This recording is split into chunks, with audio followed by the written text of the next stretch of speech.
dias vêem-se operários às portas das fábricas, lamentando a sua sorte, a do despedimento, do layoff, e depois, no final, receber o subsídio de desemprego. Será este o caminho ou haverá outro? A situação é de facto de desespero, não é? Mas essas imagens que normalmente nós vemos, para além do desespero, significam mais qualquer coisa, significam falta de alternativas que, nomeadamente, os sindicatos não têm conseguido apresentar aos trabalhadores portugueses. Grande parte dessas lutas têm ocorrido em algumas empresas estrangeiras que estão sediadas em Portugal. Portanto, algumas dessas lutas só terão futuro e viabilidade de poderem vencer caso os trabalhadores portugueses se possam unir aos trabalhadores europeus que também trabalham nestas multinacionais. Agora, o problema é ter, efetivamente, uma plataforma de luta que possa ser comum a esse conjunto de trabalhadores. Se nós formos eleitos para o Parlamento Europeu, essa plataforma de luta será amplamente divulgada, no sentido de os trabalhadores europeus poderem ter, de facto, uma voz ativa dentro e fora do Parlamento Europeu para fazerem valer as suas propostas para vencer a crise. Esta crise atual é uma crise profunda do capitalismo, não é uma crise do trabalho, é uma crise do capitalismo e só os trabalhadores estão em condições de poder ultrapassá-lo. Essas imagens que nós normalmente vemos são de facto imagens de desespero, são imagens muitas vezes deprimentes, chocantes, mas os trabalhadores têm que levantar a cabeça e arranjar formas alternativas de luta e os comunistas estão aqui para apresentarem vias para esse caminho, para essas propostas alternativas de luta. Durante estes quase 25 anos de integração europeia, entraram milhões de euros de fundos comunitários. Muitos deles serviriam para modernizar a nossa agricultura, as nossas pescas, as nossas minas, não é? Mas os números dizem que importamos cada vez mais e mais e exportamos cada vez menos. Então, para que é que serviram esses fundos? E para onde é que foram? Isso é a pergunta que devia ser feita particularmente ao PS e ao PSD, que foram quem teve a gestão desses fundos a seu cargo. Mas é verdade o que diz, nós neste momento importamos cerca de 80% daquilo que precisamos para comer, para vestir, para calçar, etc. Portanto, isso é revelador de que a integração europeia redundou num fracasso para o desenvolvimento do nosso país. Nós hoje estamos reduzidos a cerca de 12 mil pescadores, quando há 20 e poucos anos atrás tínhamos cerca de 100 mil famílias a viver da pesca. Na agricultura chegámos a ter 250 explorações agrícolas no início dos anos 70 e neste momento estamos reduzidos a 15 mil empresários agrícolas, que no fundamental são, parte deles embolsam os fundos da política agrícola comum. 80 mil operários desapareceram no setor secundário da economia. Portanto, a pergunta é correta de ser feita, para onde foram os fundos? Ora, tanto quanto eu julgo saber, desde 86 até fevereiro deste ano de 2009, entraram em média no nosso país cerca de 2 mil milhões de euros por ano. Onde foi parar o dinheiro? O PS e o PSD escusam-se a responder a esta questão. Nós sabemos para onde é que foi o dinheiro.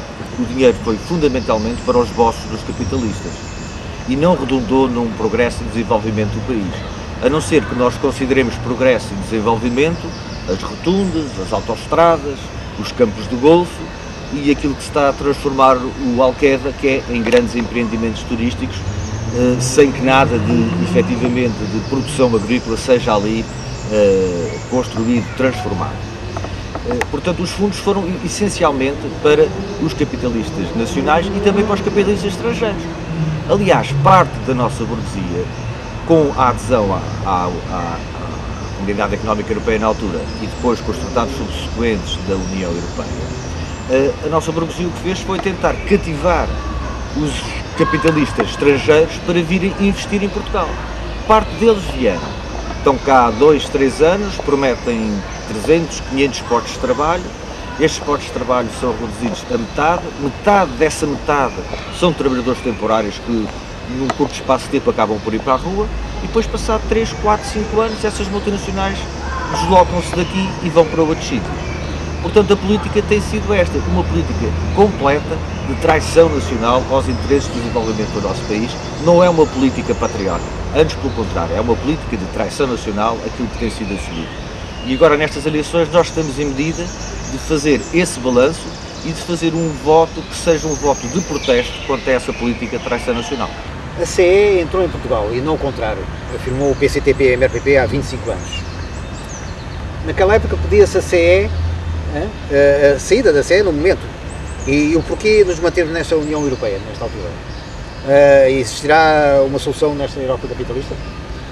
Nesta Europa capitalista, da maneira como está estruturada, não há solução. Agora, o problema é que os trabalhadores portugueses, os trabalhadores europeus, no momento atual, têm um mundo a ganhar. E nós temos tudo a ganhar se fazermos valer as nossas propostas junto da esmagadora maioria dos trabalhadores europeus. Estamos convencidos que as propostas que temos no nosso manifesto eleitoral são suscetíveis de unir e de poder levar à luta um número crescente de trabalhadores europeus contra a Europa do capital, que é aquilo que nós temos neste momento. Estas propostas permitirão construir uma Europa dos povos, desde que a luta tenha um cunho vincadamente político. Portanto, nós neste momento não defendemos, e já não defendemos há mais de 10 anos, a saída de Portugal da União Europeia, precisamente porque a perspectiva que temos é de que é necessário globalizar as lutas e só essa globalização das lutas, com um cunho vincadamente político, pode levar a uma transformação da Europa e uma transformação, se quisermos, até para lá do quadro europeu que neste momento se encontra constituído. Caso sejas eleito, como é que vais marcar a tua diferença no Parlamento Europeu? A diferença será logo marcada porque terei uma postura completamente diferente daquela que têm tido os deputados europeus até agora. Portanto, a missão de qualquer pessoa que se preze no atual quadro dentro do Parlamento Europeu será de trazer para o conhecimento do povo português tudo aquilo que se trama nas costas do povo português e contra o povo português no seio do Parlamento Europeu. Portanto, esta será um traço distintivo completamente do nosso partido relativamente ao papel dos outros deputados europeus. E depois apresentar as propostas que achamos que sejam suscetíveis, no plano imediato, de tentar resolver a crise e melhorar a vida dos trabalhadores europeus. Mas esta será um marco distintivo. Denunciar o que lá se passa, saber o que lá se passa, trazer isso ao conhecimento do povo português, dialogar com o povo português sobre essas tramóias, sobre a conjura que ali permanentemente é feita contra os interesses dos trabalhadores europeus.